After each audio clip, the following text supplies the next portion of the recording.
All right, everyone. Please give a big round of applause for Clive Morrison.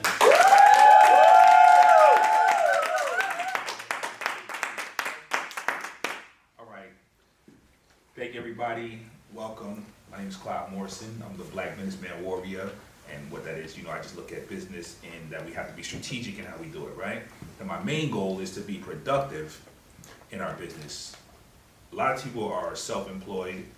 We want to get out of the rat race to be able to control our own time, control our own destiny. But to me, I've seen a lot of businesses be able to, get clients because they're good at what they do, right? You're an accountant, you pressure wash. I'm in the local service business, whatever it is. My mom, she's a master cleaner and she's great at what she does, right? And I met many people like that.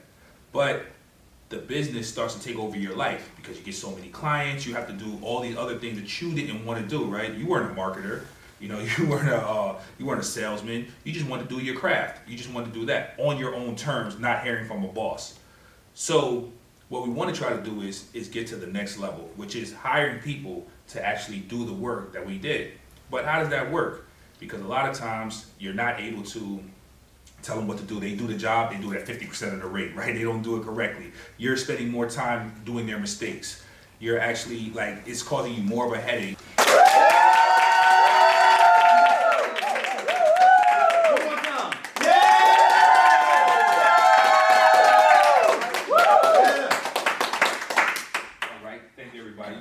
Morrison, Black Businessman Warrior. We help local service business put systems in their business so they can work on their business, not in their business. Hope that what I provide you today some value, something that you can take back with you and take into your business. So we want to talk about getting out of the overwhelm. A lot of times, most things I've seen on the internet and things, they help new businesses scale their business up, right? Hey, how do you get clients? How do you market? How do you brand? Things like that. But the entrepreneurs that are at a certain point where they're like, hey, I'm making money, I have clients, I'm great at what I do, my people come to me every day, I'm self-employed, I don't have a boss, I make my own money, I pay my house rent or all my bills from my job that I created myself. But you can't scale that, right? That business cannot scale because you can own your hours only so many, you can't do more jobs. If you have 10 jobs and that's your capacity, you're locked in right there. But then the flip side is how am I able to pass it off to somebody and they're not going to do the work correctly? They're not doing the work right. So we have that steady problem that we have, the conundrum in our business, that I want to be able to work on the business. I want to expand. I want to, get more equipment, funding, having people work, employing people, things like that.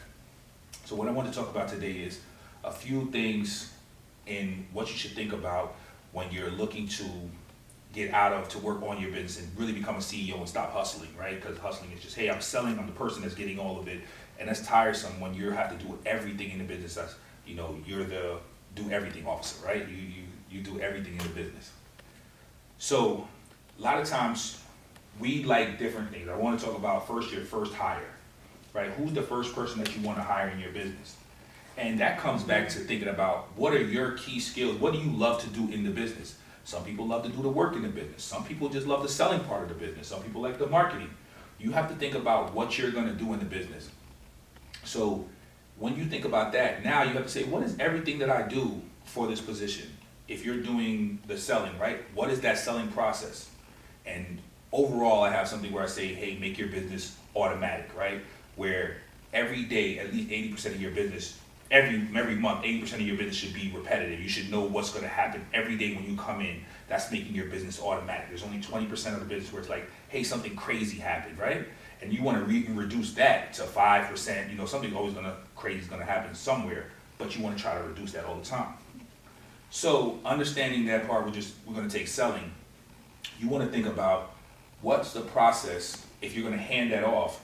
How does my selling method? Because some people are just very good at it, right? They're just very good. So it doesn't matter that you're going to bring somebody else on. They may not be able to sell as good as you, but if they can get to 80% of what you can do, that'll free up your other time, right? Just think about if you get 20 hours back a week, right? If you get 20 hours back a week, what can you do? How much is that worth to you?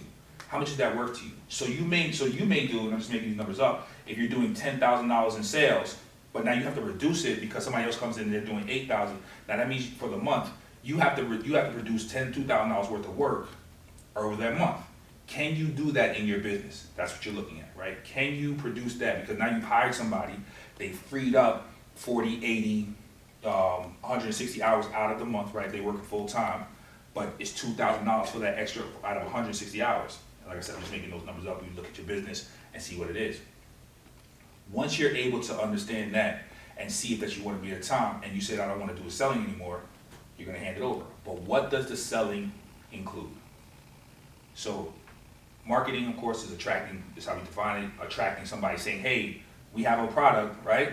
And then selling is, this product is, we tell them about the product, educate them about the product. This is what the product does. So you have to say, when somebody comes in and says that, you have to have it laid out step by step.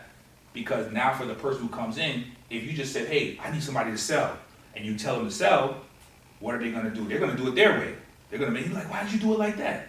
You'd be like, well, you told me to sell, so I'm just selling how I think it's gonna sell. And if you don't have a process in place, you can't measure what you have to do to see if they're doing, if it's, how can we get better, right? And you can't see what they're actually doing.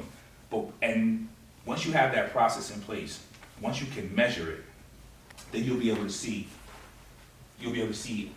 how we can improve on it. But you'll be able to hand it off to whoever. So if this person that comes in the first person, you're gonna say, okay, they weren't able to do it. Because it's only two things, right? Either they don't want to do it or they can't do it. And you have to figure that out, right? Like usually somebody comes on, but you can measure that through when you have a process. And it takes the time. A lot of things about working on a business, especially when you're an entrepreneur and you're going through it, a lot of the work happens when nobody's around, when you're by yourself, in the dark. And you have to sit down and you have to say, okay, I have to have a selling process. It's tedious, it's boring, but what happens when somebody, just saying it like this, somebody calls my business and says, hey, what services do you have to offer? My background is the cleaning business, right? So if somebody calls our business, the first thing you want to do is say, hey, Sonia's Cleaning Suite, how can we help you? What would you like your cleaning? And they're gonna say, we have a whole script that goes on. They say, hey, I'm looking for cleaning.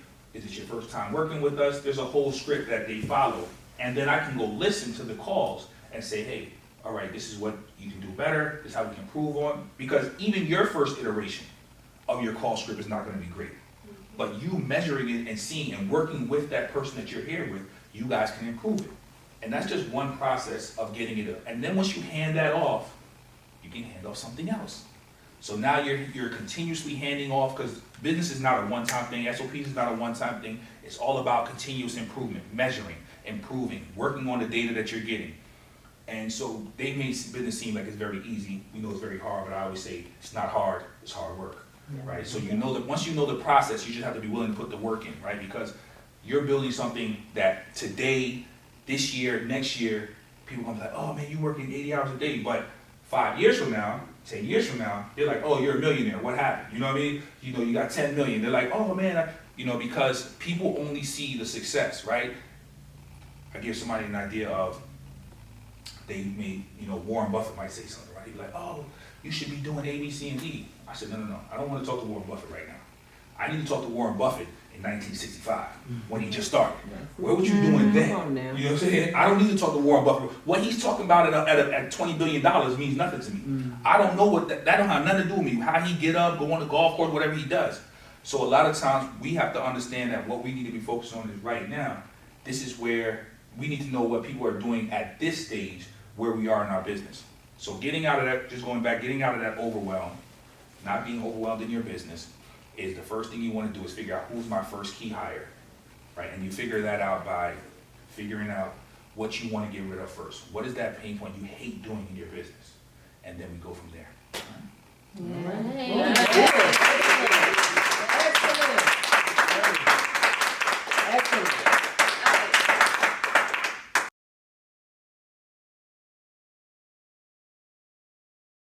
Now, what kind of cleaning business? We do house cleaning. Okay. Do you clean furniture or just? No, we just cleaning the house. Cleaning the house. Okay.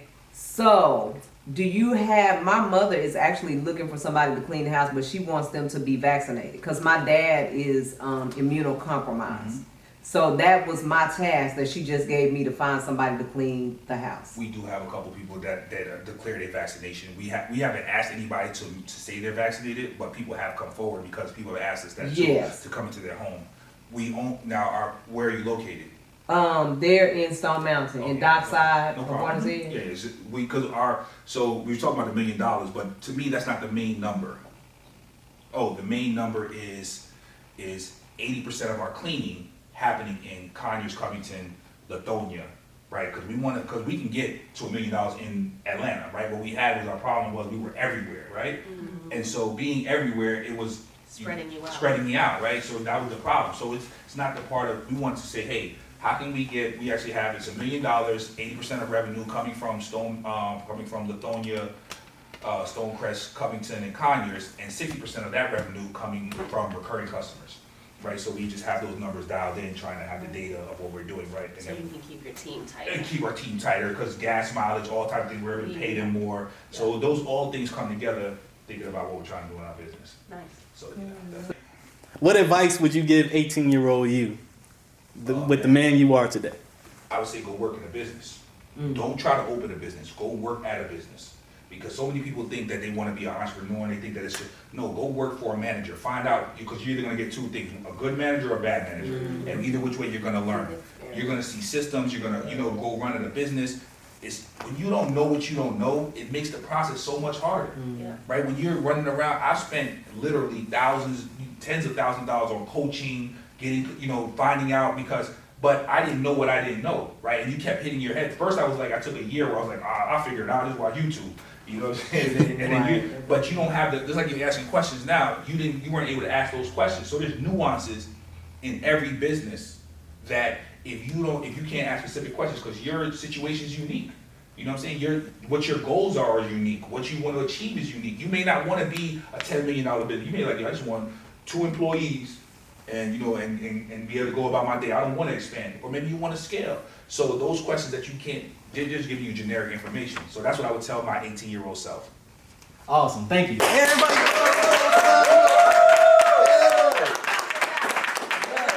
thank you so much.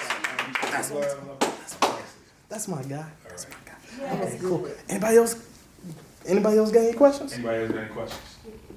What would you? I have a question. Okay. Because I'm with you. 12-month $1 million. That's a goal of mine. What would you say is the smartest way for a very small company to put themselves on track to make that first $1 million? To get on track to make that first $1 million, right? So I have a process in any business that I tell people. The first thing, so I don't look at the numbers based on what we can really achieve, right? What I can actually execute. The first thing I tell people is get your reputation down, right?